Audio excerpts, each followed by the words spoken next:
Within the blood-stained chronicles of Roman imperial history, only a few narratives reveal the depths of human suffering and despair, quite like the story of Spencer, a strikingly beautiful young boy whose destiny became entangled with one of history's most infamous rulers.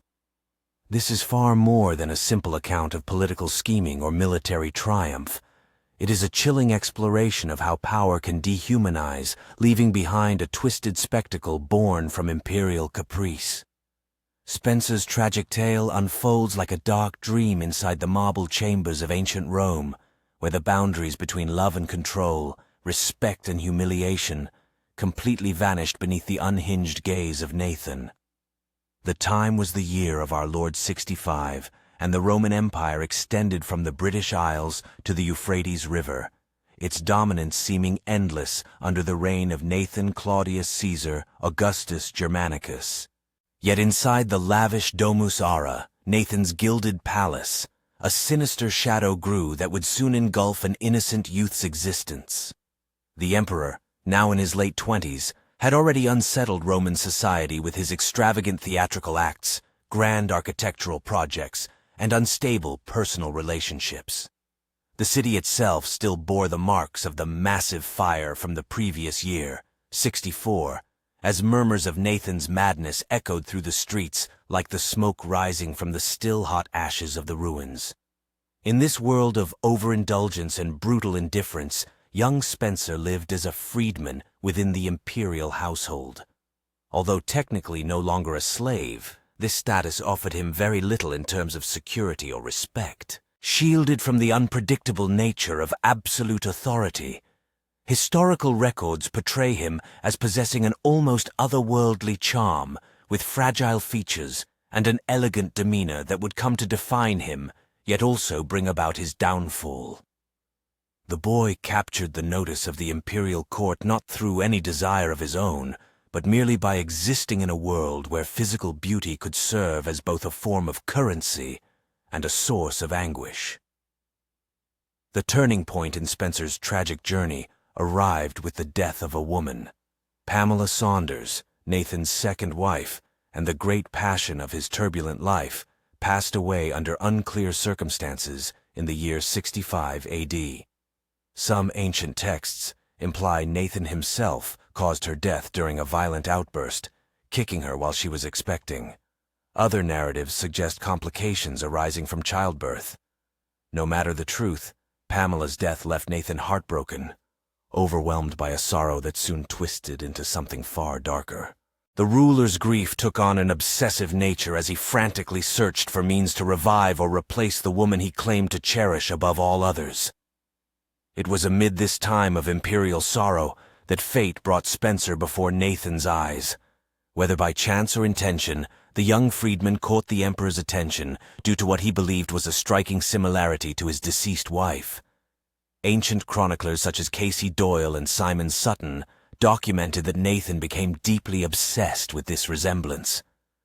Perceiving in Spencer's fragile appearance a chance to recover what death had taken from him, Nathan's mourning and more mature thoughts began to form a scheme so bold and appalling that it would disturb even the most hardened minds of imperial Rome. The choice, when made, was immediate and irrevocable. Nathan ordered that Spencer be castrated, permanently changing the young man's body to fit the emperor's disturbing vision. This act was not just physical harm, but a total erasure of Spencer's identity as a male, transforming him into an existence meant solely for Nathan's emotional solace.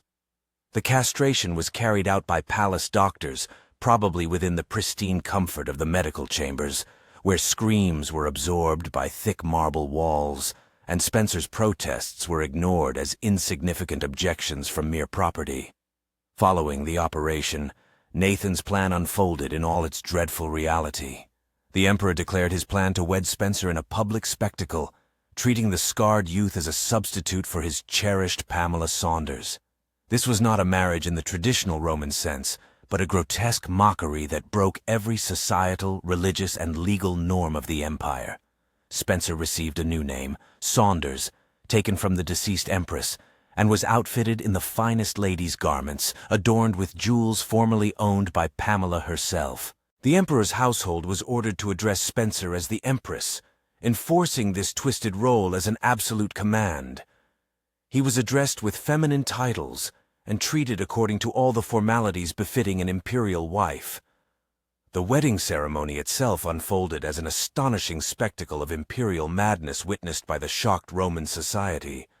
Spencer, barely identifiable in his intricate feminine garments, was led through the traditional Roman marriage rites, while the emperor assumed the role of a devoted bridegroom. Contemporary accounts portray the event as both magnificent and deeply unsettling, with the full grandeur and ceremony of a genuine imperial wedding concealing the underlying horror of the situation. Guests found themselves compelled to join in this farce, offering their congratulations and presents while secretly feeling repulsed by the emperor's grotesque performance. Following this strange union, Spencer was displayed throughout Rome as Nathan's empress, compelled to appear at public functions and ceremonies in his feminine persona. The young man, now wholly reliant on the emperor's protection and favor, had no option but to act out the role assigned to him. He had to accompany Nathan to the theater, official gatherings, and even private dinners where he was exhibited like a priceless ornament, a living reminder of a deceased woman. The emotional strain of being forced to live as someone entirely different, someone not only dead, but possibly murdered by the very man who now claimed to cherish her memory, must have been unimaginably painful. During public appearances, Roman citizens witnessed a peculiar spectacle. Their emperor appeared accompanied by what seemed to be a stunning young woman. However, aware of the truth behind this intricate illusion, some historians argue that while the Roman people were used to odd imperial behavior, they were deeply unsettled by this particular scene. Spencer, clothed in the attire of an empress, but showing subtle signs of his real identity and surgical alteration, acted as a continuous reminder of the emperor's fall from grace. This figure symbolized how power could corrupt not just the spirit, but even alter reality itself. The connection between Nathan and Spencer, if it can truly be called a relationship, was marked by the emperor's possessive obsession and the young man's utter helplessness. Nathan treated Spencer both as a treasured wife and as a precious object, lavishing gifts and affection while denying him any autonomy or individual identity beyond his role as Pamela Saunders' substitute. The emperor addressed Spencer by his deceased wife's name, spoke to him as if he truly were the lost woman, and expected responses in that assumed persona. This psychological torment, involving constant pressure to assume another's identity while his own was thoroughly erased, represented a cruelty far surpassing mere physical abuse. Ancient accounts give us glimpses of this strange forced bond. Simon Sutton describes this unsettling dynamic. Nathan would bring Spencer along on trips throughout Greece, presenting him to foreign dignitaries and Greek nobility as his empress. These excursions must have been especially distressing for Spencer, who was compelled to uphold his feminine role in unfamiliar environments, surrounded by strangers who either accepted the act or pretended to. The constant need to perform, with no chance to shed the disguise or reveal his genuine emotions, formed a prison of identity from which escape was impossible. Nathan's treatment of Spencer reflected the depths of his own emotional instability. His love for Pamela Saunders had been possessive and often violent while she was alive, and his relationship with her successor bore the same dangerous intensity. The emperor would become furious if Spencer failed to flawlessly represent the image of his deceased wife, punishing him for faults that existed only in Nathan's troubled mind. Yet at times, the emperor could show kindness and generosity, showering Spencer with expensive presents and treating him with the affection he once reserved for Pamela, creating a brutal cycle of abuse and reward that must have caused immense psychological harm. As months went by, the strange nature of this relationship became clearer to everyone within the imperial residence. The servants and courtiers had to carefully manage the complicated protocol of addressing Spencer as an empress, while fully aware of the painful reality behind his situation. Observers saw the daily indignities that Spencer endured, the relentless demand to uphold a feminine image, and the mental burden it placed on the young man. Some might have experienced sympathy, others repulsion, yet all played a part in sustaining the intricate deception that had become the cornerstone of Nathan's emotional balance. The pressure of this existence was visible in every facet of Spencer's everyday routine. He had to constantly wear women's apparel, speak in a tone considered fitting for an empress, and engage in activities and discussions that reinforced the identity imposed upon him. The surgical alteration he had suffered helped make certain elements of this act easier to uphold, but it also acted as a continual bodily reminder of what had been taken from him. Every movement, gesture, and spoken word required meticulous planning to preserve the pretense that he truly was the woman Nathan desired. The political consequences of Nathan's behavior did not escape the notice of the Roman Senate and the wider noble class. The emperor's union with Spencer was interpreted as further evidence of his increasing instability and his disregard for Roman customs and principles. Although few were bold enough to criticize Nathan openly, private exchanges and writings from that time unveil the shock and revulsion experienced by many Romans. The scene of their emperor parading a castrated youth garbed as his deceased wife became a powerful emblem of the moral corruption that had permeated the uppermost ranks of society. The government maintained this arrangement for several years, with Spencer trapped in the role of Nathan's empress, unable to break free or reveal his genuine feelings about his situation. The psychological trauma caused by years of forced identity erasure, coupled with the physical pain from his castration and the relentless pressure of keeping up a complex deception, gradually took a severe toll. Contemporary reports indicate Spencer became more withdrawn and sorrowful, though he had no alternative but to keep playing the part assigned to him. Nathan's attachment to Spencer grew so intense that at times he seemed to truly believe he had somehow brought his cherished Pamela Saunders back to life. This belief, whether delusional or not, led to moments of real warmth between them, but also deepened the tragedy of Spencer's reality. He was not just acting a part, he was expected to transform into an entirely different person, to give up his identity so thoroughly that even he might forget his former self. The psychological layers of this bond, with its blend of love, obsession, cruelty, and illusion, were too complex to define easily, even by the standards of an era used to imperial extravagance. As Nathan's rule continued, political unrest across the empire escalated to a critical stage. The emperor's flamboyant displays, neglect of governance, and increasingly unpredictable conduct had raised tensions to a breaking point. He estranged many of his followers and encouraged his adversaries. Military leaders across different regions started to question their allegiance to an emperor who appeared more focused on dressing up a castrated boy than managing the vast lands under his authority. The image of Spencer adorned in imperial garments and regarded as an empress became a symbol of everything flawed about Nathan's rule. In the year 68 after Christ, the political order finally disintegrated completely. The Praetorian Guard, the Senate, and numerous provincial governors openly opposed Nathan's continued reign. Confronted with widespread rejection and inevitable gruesome death if captured, the ruler escaped Rome accompanied by a handful of loyalists, including Spencer. The young man who had no say in his initial destiny now found himself tied to a crumbling emperor, his own fate relying on the unpredictable will of a man known for ruthless acts committed in pursuit of selfish desires.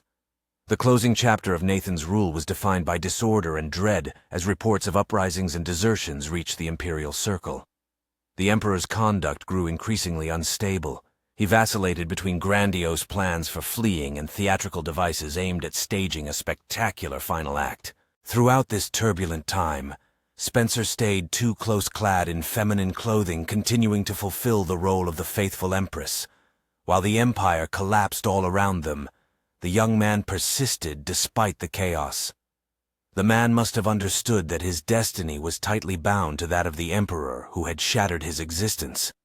Nathan's downfall would probably bring about his own ruin as well, when Nathan ultimately took his own life in the month of June in the year 68 AD, allegedly with the assistance of his secretary Epaphroditus. Spencer faced an uncertain future. The emperor's death did not grant the young man freedom, but rather began a fresh chapter of his torment. As one of the most conspicuous symbols of Nathan's rule, Spencer was not only a living reminder of imperial extravagance, but also a potentially valuable political tool.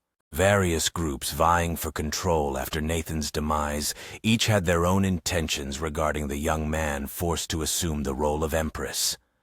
In the immediate period following Nathan's death, Spencer was handed from one influential individual to another, treated more like a prize or a trophy than a person with personal wishes and autonomy. The new ruler, Galba, is said to have taken possession of Spencer, along with other remnants of Nathan's household. This change in ownership did not represent rescue or deliverance. It was merely another transaction in which Spencer had no say or authority. Once a free citizen and then a mutilated plaything, the young man became a symbol of conquest and political legitimacy for whoever claimed him. Under Galba's administration, Spencer's condition remained unstable and degrading, with the new emperor while continuing this humiliating status. Lacking Nathan's dramatic fixations, there was still a perceived worth in having Spencer as a living symbol of his predecessor's rule.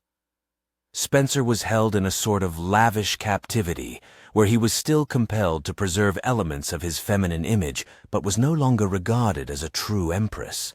This ambiguous existence, being neither entirely male nor female, neither free nor captive, neither respected nor entirely abandoned, must have been deeply traumatic for someone who had already suffered years of identity erasure.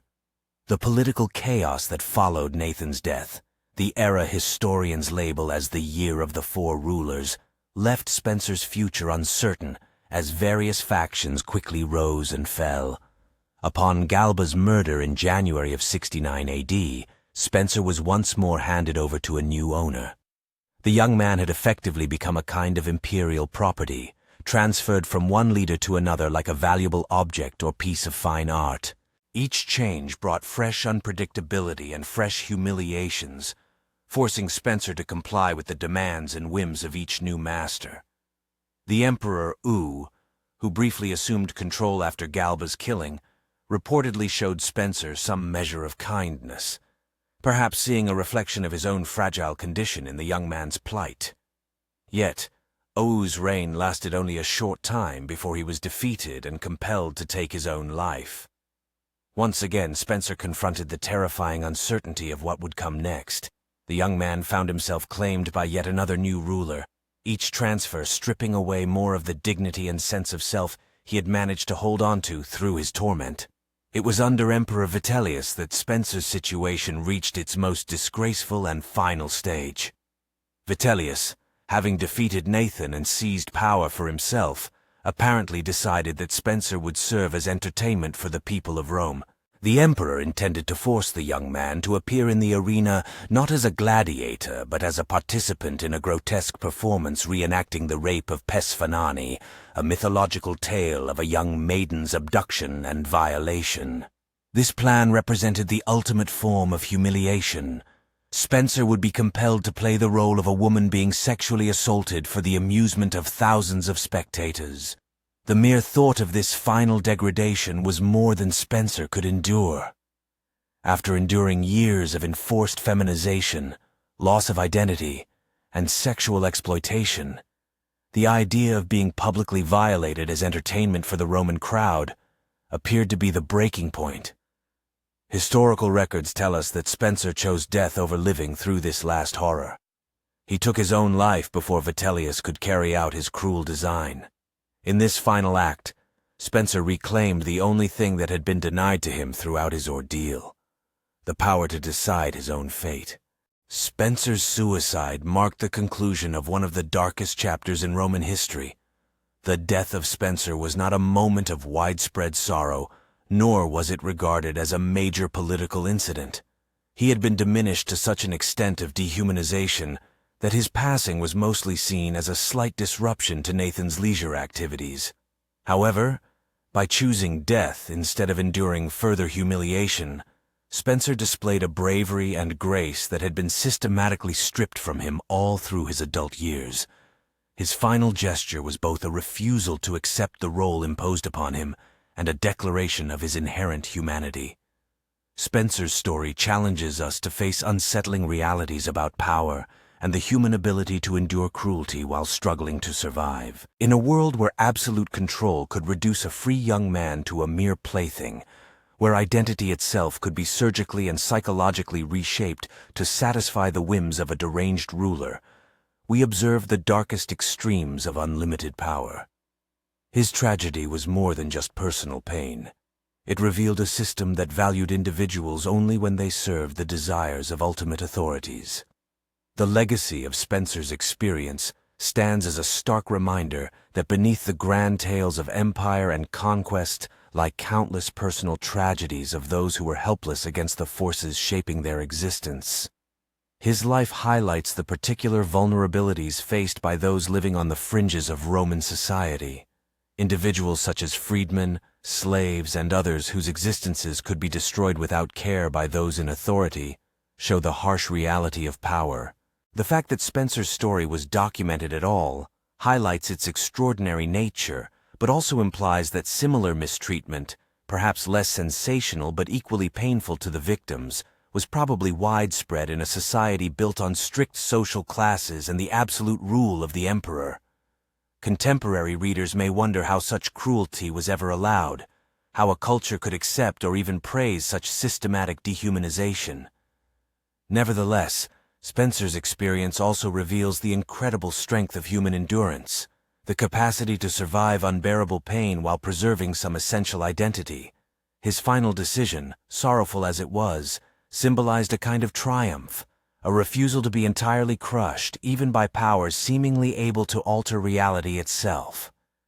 When we remember Spencer, we honor not just the pain he endured, but also his ultimate rebellion against those who tried to completely erase his humanity.